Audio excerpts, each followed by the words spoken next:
ખાસ તો સીએમ સાહેબે આજે સિવિક સેન્ટરનું ઓપનિંગ કર્યું છે અને આ પહેલું સિવિક સેન્ટર આપણે ખેતા તલાવ પાસે ઓફિસ એની શરૂ કરવાની છે.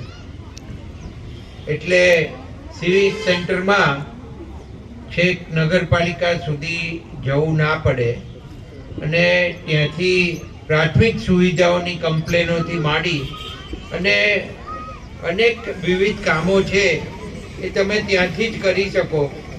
એના માટે થઈ અને ખાસ સિવિક સેન્ટરનું આજે માનનીય મુખ્યમંત્રીશ્રીએ ઓપનિંગ કર્યું છે. એમાં મિલકત વેરો, વ્યવસાયિક કર, જન્મ મૃત્યુના પ્રમાણપત્ર, ગુમાસ્તા નોંધણી, આરોગ્ય licence, hawker licence, hall booking, tax વિભાગની અરજી સ્વીકૃત એટલે સ્વિમિંગ પુલ અને જિમ્નેશિયમની ફી અને અન્ય જે વિવિધ સિવિક સેન્ટરમાં ઓનલાઈન તેમજ રૂબરૂ રીતે ઉપલબ્ધ કરવામાં આવનાર છે. એટલે નાગરિકો માટે વન સ્ટોપ શોપ તરીકે કામ કરવાનું સુનિશ્ચિત કરવામાં આવ્યું છે. નાગરિકોના વિવિધ પ્રશ્નોના નિરાકરણમાં ઓછો સમયગાળો લેવામાં આવે તેવી પણ આની સાથે ગોઠવણી કરવામાં આવી છે.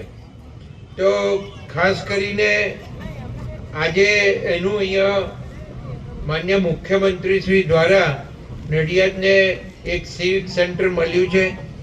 આવનારા દિવસોમાં પશ્ચિમમાં પણ એક સિવિક સેન્ટર થાય અને એવી જગ્યાએ થાય કે જે સેન્ટ્રલી બધાને નજીક પડે એવું આ તબક્કે હું ચીફ ઓફિસરને રજૂઆત કરું છું.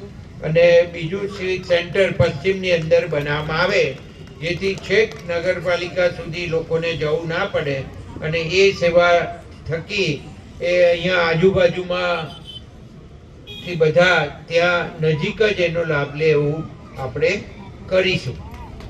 મને આજે ખાસ કહેતા આનંદ થાય છે આ જે આખો વિસ્તાર છે એ કેટલો ગંદકીથી ભરેલો વિસ્તાર હતો.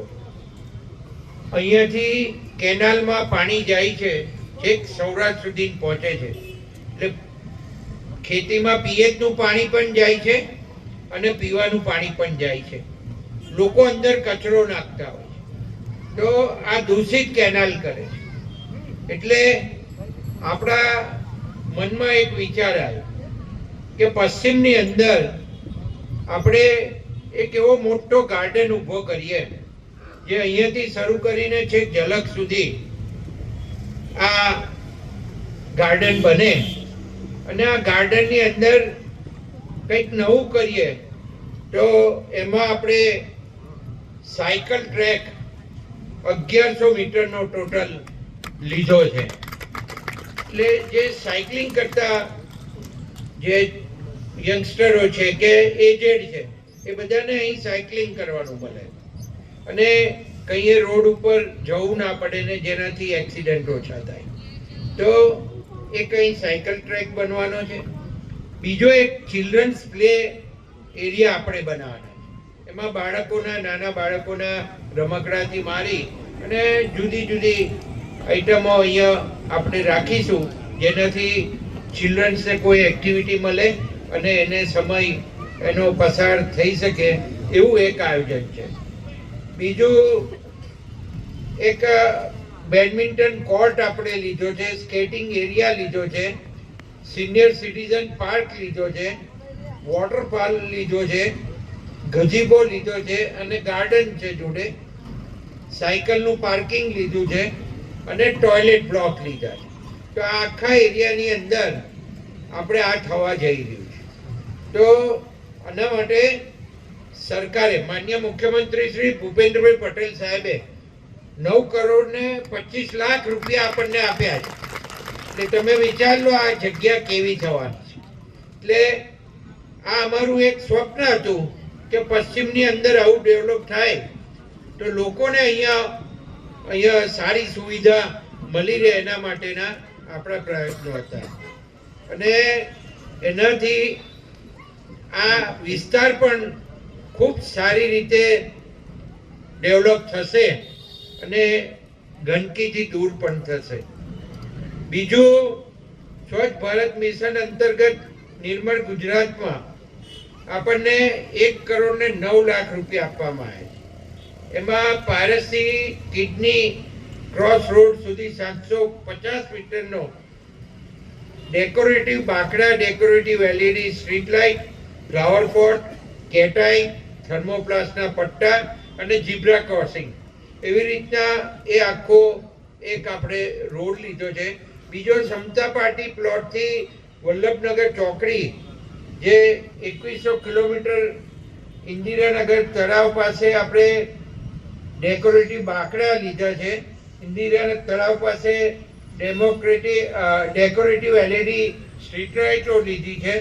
ઇન્દિરાનગરમાં ફ્લાવર પોટ લીધા છે, કેટાઈ લીધી છે, થર્મોપ્લાસ્ટના પટ્ટા લીધા છે અને ઝીબ્રા ક્રોસિંગ લીધા છે.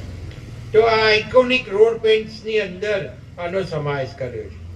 બીજું, આજે ખાસ ચીફ ઓફિસરને કહું કે તમે ઇન્દિરાનગર તળાવ બાજુ જજો. મને બહુ લોકોએ રજૂઆત કરી છે અને મારી પાસે ઘણી બધી અરજીઓ પણ આવી છે.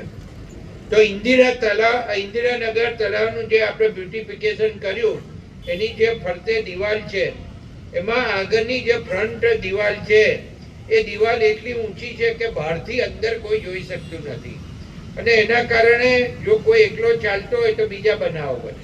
એટલે એને દૂર કરી અને ગ્રીલ મોટી કરી અને નીચે 1.5 ફૂટ જેવી પાળી રાખી અને બાકીની ગ્રીલ કરી અને એને નવેસરથી કરે તો બહારથી ક્લિયર દેખાઈ શકે.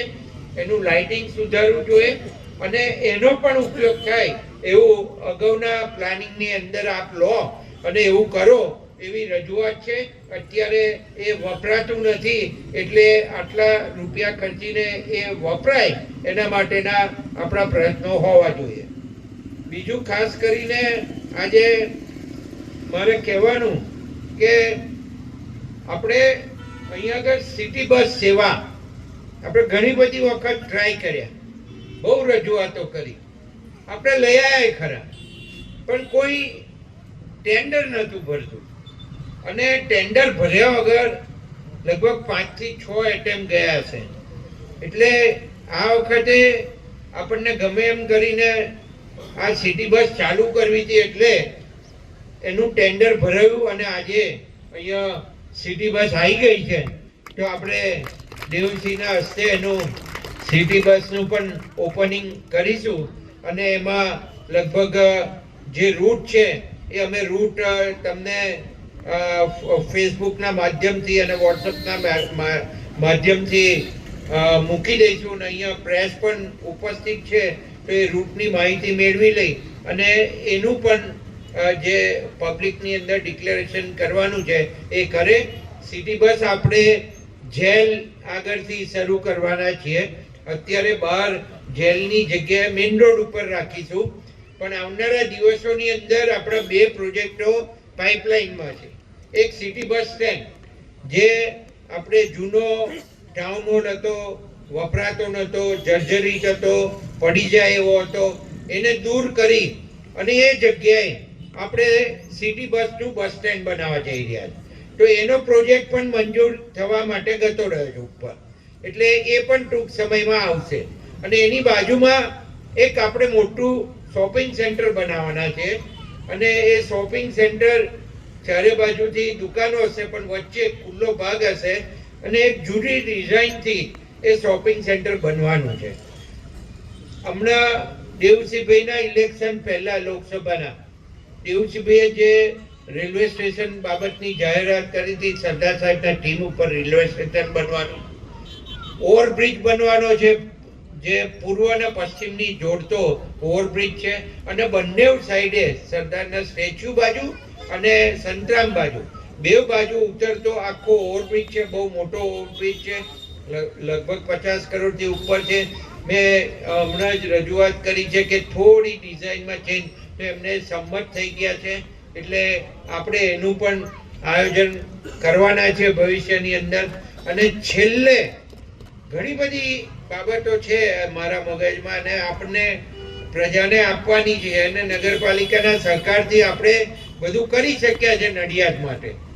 તો સ્પોર્ટ્સ કોમ્પ્લેક્સ, તમે બધા હજુ કોઈ આમાંથી હાથ ઊંચો કરો, કેટલા ગયા છે નડિયાદનું સ્પોર્ટ્સ કોમ્પ્લેક્સ જોવા? કેટલા ગયા નડિયાદનું? મ્યુનિસિપાલિટીનું કહું છું. બહુ ઓછા લોકો ગયા છે અને બહુ ઓછા લોકોને ખબર છે. તો નડિયાદનું જે સ્પોર્ટ્સ કોમ્પ્લેક્સ આપણે ડેવલપ કર્યું છે ને, એ અત્યારે ગુજરાતમાં કોઈ નગરપાલિકા અને કોઈ મહાનગરપાલિકાએ નહીં કર્યું હોય એવું આપણે આયોજન કરી અને તૈયાર કર્યું છે. એની અંદર આપણે ઓલિમ્પિક સાઇઝનો સ્વિમિંગ પુલ છે, 2 ટેબલ ટેનિસના ઇન્ડોર કોર્ટ છે, 2 બેડમિન્ટનના કોર્ટ છે, 1 સ્કેટિંગ રિંગ છે જે મોટી કરવા જઈ રહ્યા છે, 4 ટેનિસ કોર્ટ છે. એની બાજુમાં અત્યારે નવું વોલીબોલના 2 ગ્રાઉન્ડ બને છે અને એક ઇન્ડોર ક્રિકેટ માટેનું પણ આયોજન કર્યું છે. અને એની બાજુમાં આપણે જે અહીંયાથી રણજી ટ્રોફી કે નેશનલ પ્લેયર જેવા આપણા ત્યાં અક્ષર પટેલ, તમને બધાને ખબર છે કે આપણા ઇન્ડિયન ક્રિકેટની અંદર અક્ષર પટેલનું નામ હવે વિશ્વમાં ગુંજે છે. તો આ બધા અહીંયા ટ્રેન થયા છે નડિયાદની અંદર ક્રિકેટ એસોસિએશન દ્વારા. તો આજે આપણે ક્રિકેટ એસોસિએશનને પણ કહ્યું કે ભાઈ તમે પણ એક અમે સ્પોર્ટ્સ કોમ્પ્લેક્સમાં તમને જગ્યા આપીએ અને એની અંદર તમે ઇન્ડોર પ્રેક્ટિસ કરવાની પીચો બનાવો. અને એ લગભગ સંમત થયા છે. અને આપણે ઇન્ડોર એટલે વરસાદમાં ચોમાસામાં પણ ચાલે એવી 3 ઇન્ડોર પ્રેક્ટિસ કરવાની ત્યાં આગળ વ્યવસ્થા કરી આપવાના છે ક્રિકેટ એસોસિએશન મારફતે. તો આ બધી આપણા માટે આનંદની વાત છે. હજુ આવનારા દિવસોમાં ઘણું બધું નવું લઈ આવીશું આપણે, પણ આ બધું નડિયાદને જે વાપરવા માટે અમુક જણા જે જાણતા નથી, ઘેર બેઠા બેઠા ખોટા આર્ગ્યુમેન્ટો કરતા હોય છે, બહાર નીકળીને જોતા નથી. સ્વચ્છતા માટે ખાસ કરું તો અમે જાતે, હું, દેવસિંહભાઈ કલેક્ટર, મ્યુનિસિપાલિટીનો સ્ટાફ, પ્રેસિડેન્ટ, બધા જ સાથે નીકળીને સ્વચ્છતાનું અભિયાન ચલાવીએ છીએ. અમે જાતે વારવા પણ નીકળીએ છીએ. મારી તો તબિયત થોડી ખરાબ હતી એટલે ગયા વીકથી 10 દિવસથી બંધ છે, પણ નહીં તો અમે વીકમાં એકવાર વારવા પણ નીકળીએ છીએ. તો લોકોનામાં અવેરનેસ આવે અને કચરો બહાર નાખતા બંધ થાય. અને અહીંયા ચીફ ઓફિસર હાજર છે, એમને પણ કહી દઉં કે ડોર ટુ ડોર કલેક્શનમાં કોઈને ઘરે વાહન ગયું નથી એવી કમ્પ્લેન ના મળે એના માટેનું વ્યવસ્થિત તમે આયોજન કરજો અને એનું ધ્યાન રાખજો. મેં ઉપર રજૂઆત કરી છે અને તમને નવા 16-17 સાધનો સફાઈ માટેના ટ્રેક્ટરથી માંડીને બીજા જેસીબીથી માંડીને જેસીબી 2 નવા આપ્યા છે, પણ હજુ પણ આપે અને સફાઈ માટેના સાધનો પણ આવે એવું કરાયું છે. તો એનું પણ એક આયોજન કરજો. અને સાથે સાથે એક સુપર શક્કર મશીન પણ આપણું આવી ગયું, આ જાહેરાત થઈ છે ને, એટલે સુપર શક્કર મશીન જે જગ્યાએ ડ્રેનેજો ઉભરાય છે તો હવે હેવી કેપેસિટીની સુપર શક્કર મશીનથી એને સાફ કરવી પડશે. કારણ કે અહીંયાની જે પશ્ચિમની લાઈનો છે એ લગભગ 20-20 ફૂટ ઊંડી લાઈનો છે ડ્રેનેજની. તો એમાં અત્યારે બેસી જવાના પણ બનાવો બને છે અને એના કારણે ઉભરાતું હોય છે. તો એ પણ મુશ્કેલીઓ નગરપાલિકા દ્વારા અમે દૂર કરવાના પ્રયત્નો કરતા હોઈએ છીએ. પણ આવનારા દિવસોમાં નડિયાદ ખૂબ સારું બને અને આવનારા દિવસોમાં આ મહાનગરપાલિકા થવા જઈ રહી છે તો આપણો વિકાસ ખૂબ આગળ વધે એવી દ્રષ્ટિથી અમે બંને, હું હોય કે દેવુસિંહ હોય, દેવુસિંહ પણ તમને 100 કરોડ રૂપિયા આપણે સેન્ટ્રલ ગવર્મેન્ટમાંથી લાયા છે પાણીના ડ્રેનેજના પ્રોજેક્ટ માટે, જે નવી સ્કીમની અંદર ખર્ચાવાના છે એનું પણ આયોજન થઈ ગયું છે. પણ હમણાં આપણે કોર્પોરેશનને લીધે થોડી બ્રેક મારી છે, એટલે નવું થાય પછી આપણે એનું આયોજન કરીશું. તો આવી સવલતો તમને મળતી રહે. માન્ય મુખ્યમંત્રી શ્રી ભૂપેન્દ્રભાઈ પટેલ સાહેબ આપણને આ બધી સવલતો આપતા રહે એવી વિનંતી સાથે, અને અત્યારે જે આપણને આપ્યું છે એ મુખ્યમંત્રી શ્રી ભૂપેન્દ્રભાઈ પટેલ સાહેબે જ આપ્યું છે. તો એમનો પણ હું ખૂબ ખૂબ આભાર માનું છું. 40 કરોડના ખર્ચે સ્લેબ બ્રેડ નવી બનવા જઈ રહી છે. તો આ બધા આયોજનો છે જે એની અંદર ભવિષ્યની અંદર કામ થવાનું છે. આભાર અસ્તુ. ભારત માતા કી જય. મારે કંઈ વધારે કહેવું નથી, પણ હું પંકજભાઈને અભિનંદન આપવા ઊભો થયો છું કે જે પ્રકારે છેલ્લા કેટલાક દિવસોથી નડિયાદને સ્વચ્છ બનાવવાનું અભિયાન એમણે આરંભ્યું છે અને ક્યાંક કહી શકાય તો એક લોક નેતા તરીકે સમાજ જીવનમાં અપ્રિય થવાય તો અપ્રિય થઈને પણ આ સફાઈના કામ માટે એમણે દુરાગ્રહ કરીને લોકોને સાચા માર્ગે વાળવાનો પ્રયત્ન કર્યો છે. માટે એમને હું અભિનંદન આપું.